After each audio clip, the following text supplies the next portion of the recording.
Le Marshall Mental Coach à Montpellier. Alors les coachings, c'est par WhatsApp ou par téléphone, en tout cas par audio, et le suivi de la formule efficacité, celle qu'il vous faut, c'est celle avec le suivi par écrit pendant 2 semaines.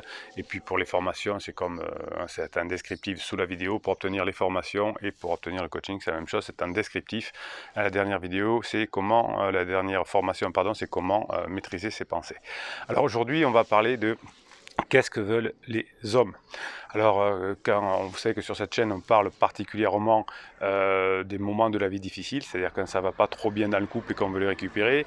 Si on ne commet pas trop d'interdits et que l'on est ensemble depuis quelques années, c'est très souvent dû à une crise existentielle. Et donc, si on suit ce qui se dit sur cette chaîne, avec le temps long, on arrive à récupérer. Le problème, c'est que souvent, vous avez regardé, avant de regarder cette chaîne, d'autres coachs qui vous ont induit en erreur, parce que quand ils vous expliquent ce que veulent les hommes, alors c'est pas entièrement faux, mais c'est pour des jeunes gens qui sont pas encore avec quelqu'un, ou qui sont dans des successions de lune de miel, mais ça marche pas pour des personnes qui sont en couple depuis longtemps, qui ont passé la phase 2, qui est la phase de distanciation du couple, et qui sont en phase 3, c'est-à-dire une phase d'exploration. Alors en général, que veulent les hommes? Eh bien, mesdames, sachez-le, c'est que, ce que veulent les hommes, c'est à la fois une espèce de confort et de reconnaissance.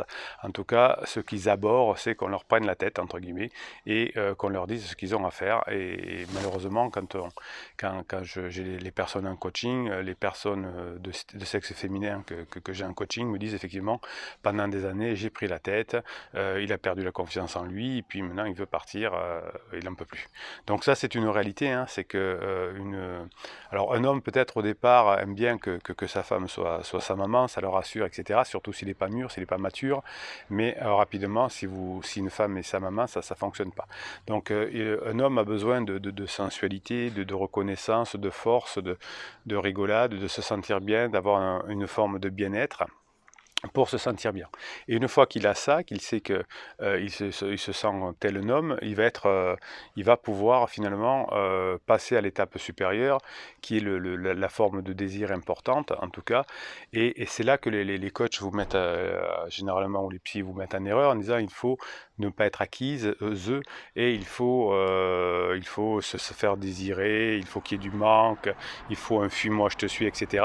Et si vous avez suivi ces conseils pendant la crise, eh bien, vous êtes dans la panade aujourd'hui, parce que c'est exactement le contraire qu'il faut faire. Alors, ce que vous racontent les coachs, les psys, etc., n'est pas faux, bien évidemment. Alors, en gros, ce qu'on dit, il faut d'abord créer le désir, que que votre homme sente bien, etc. Et après, on lui fait croire, on le rend un peu jaloux, on lui croit qu'il va perdre son jouet. Vous voyez, son jouet, et vous devenez le jouet, c'est-à-dire que vous devenez son objet si vous faites ça. Si vous créez du manque, si vous créez si vous êtes beaucoup moins disponible, si vous faites le suis-moi, je te suis, vous allez devenir un objet pour la personne. Et quand vous êtes considéré comme un objet, c'est le début de la fin.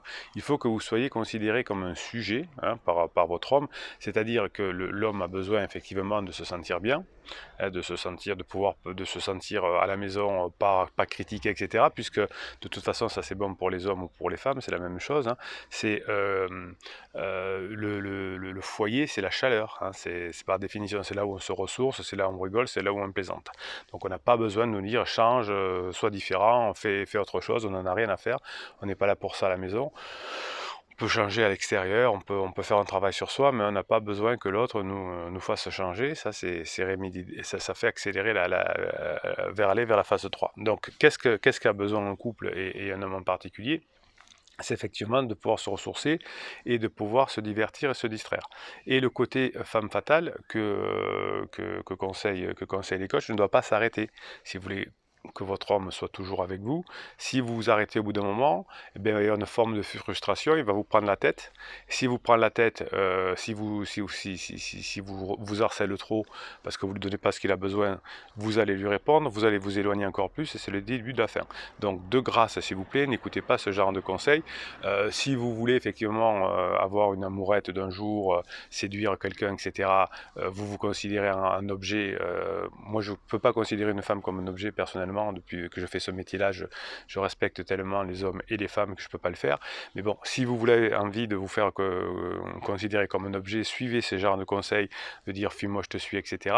Sachez que vous serez ensuite pris pour un objet et que comme ça vous ira pas d'être pris comme un objet, il va y avoir des reproches. Et s'il y a des reproches, on va aller vite vers la phase 3. Donc, que veulent les hommes?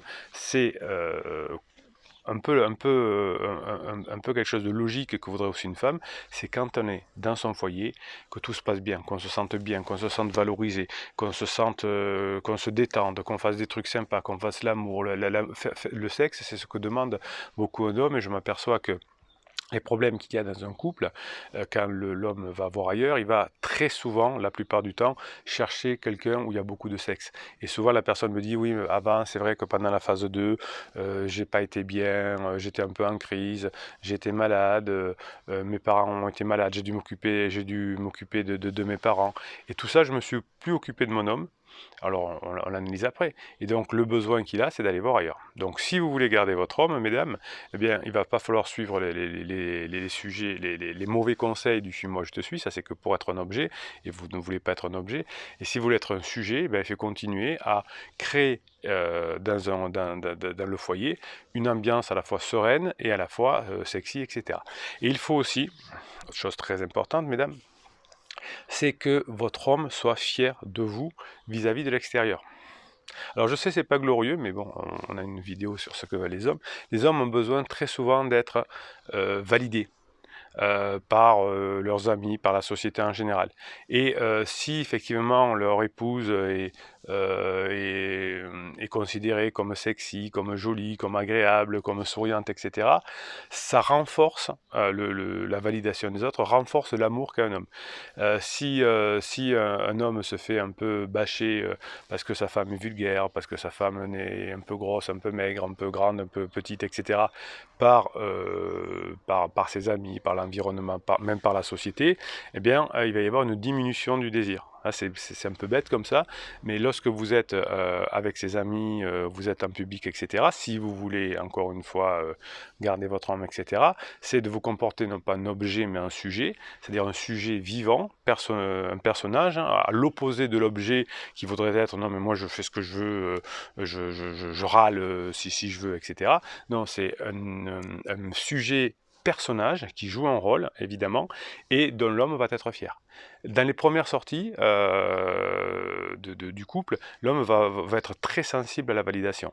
Et plus tard aussi, si au bout de 2 ou 3 sorties, on dit bah, ta femme elle fait un peu la gueule, elle se laisse aller, etc., c'est souvent un déclencheur de rentrer en crise. Parce que pour un homme, avoir un couple épanouissant, c'est quelque chose d'important. Et sentir que sa femme l'aime aussi, et surtout en public, c'est validant, on va dire. D'accord ? Donc l'effet public, quand l'effet vous êtes chez des amis, vous êtes dans une zone publique, est très importante pour votre homme. Donc c'est pour ça que les femmes depuis toujours s'apprêtent pour sortir, essayent d'être de bonne humeur, etc. Sauf que depuis 20 ans, je ne sais pas pourquoi, mais quand on est en public, autant les hommes que les femmes d'ailleurs, hein, si ça ne nous va pas, on fait la gueule, on n'est pas bien, on tire une tronche. Vous voyez, quand vous allez soir, il y a des gens qui tirent la tronche. Donc on ne peut pas aimer ces personnes-là. Donc l'idée c'est plutôt de faire un théâtre, hein, de se dire je suis de bonne humeur, etc. Donc d'ailleurs quand je fais comme si, j'avais fait des vidéos là-dessus, comme si je suis de bonne humeur, je le deviens finalement, et les personnes autour de nous font que on est un peu envié de notre bonne humeur, de notre sourire, etc.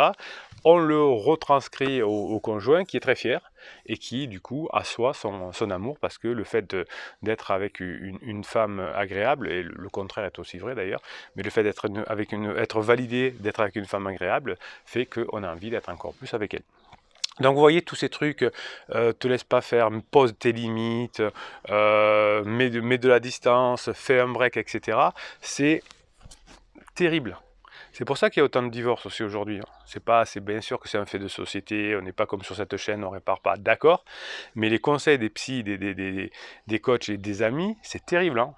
Attention, vous avez vos amis qui vont vous donner de mauvais conseils, hein, du type fais-le mariner, prends-lui les clés, dis-lui que c'est toi ou c'est elle, enfin, et les couples explosent. Donc moi j'en ai un peu marre, hein, parce que je vois qu'avec la méthode qu'on fait ça fonctionne, hein, si les couples se reviennent ensemble, alors ça met du temps, mais si on est en rock et qu'on laisse l'autre être l'élastique, etc., ça fonctionne, et ça me saoule un petit peu. Ah, je dis ça me saoule.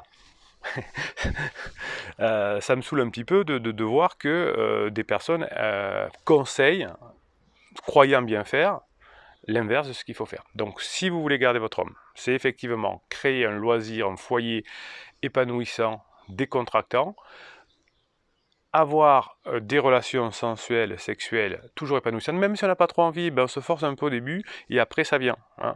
Donc c'est comme ça, voilà, si on ne le fait pas, c'est comme si on ne fait pas un sport, au bout d'un moment on n'a plus envie de le faire, ben le sexe c'est pareil, si on loupe plusieurs séances, au bout d'un moment on n'a plus envie de le faire, ça devient, le corps adore des choses qu'il fait régulièrement, hein, je vous expliquais ça à la dernière formation, comment maîtriser son esprit, le corps adore des rituels, ben, si vous faites l'amour tous les soirs, ou 10 fois par semaine, le jour où vous ne le ferez pas, ça va vous manquer. Si vous ne le faites pas de 3 jours, 4 jours, 5 jours, 7 jours, et bien au bout d'un moment, c'est plus un rituel pour le cerveau et il le fait plus naturellement. Et comme je vous expliquais le filtre de l'amour, hein, c'est les quatre ingrédients qui rendent le bonheur, eh bien on les obtient, ces quatre neurotransmetteurs, par le sexe essentiellement, et bien si vous le faites régulièrement, vous allez y arriver, sinon ben, vous allez tomber dans un sens ou dans un autre, et l'autre va tomber plus en crise rapidement, en tout cas la crise va durer plus longtemps, et il va y avoir très certainement adultère. Ok, et puis, hein, dernier point, en public, devant, alors pas forcément les enfants, mais devant les amis, devant la famille, etc. Je fais pas la gueule, je suis épanoui, j'y vais, je suis beau, je suis belle, je suis sexy, etc. Ça c'est très important, mesdames, si vous voulez diminuer la crise existentielle de votre chéri. Donc vous voyez que peut-être cette vidéo est faite pour ça, vous dites purée, j'en ai raté des étapes dans la phase 2, hein. Je me suis trompé, on m'a mal conseillé, etc.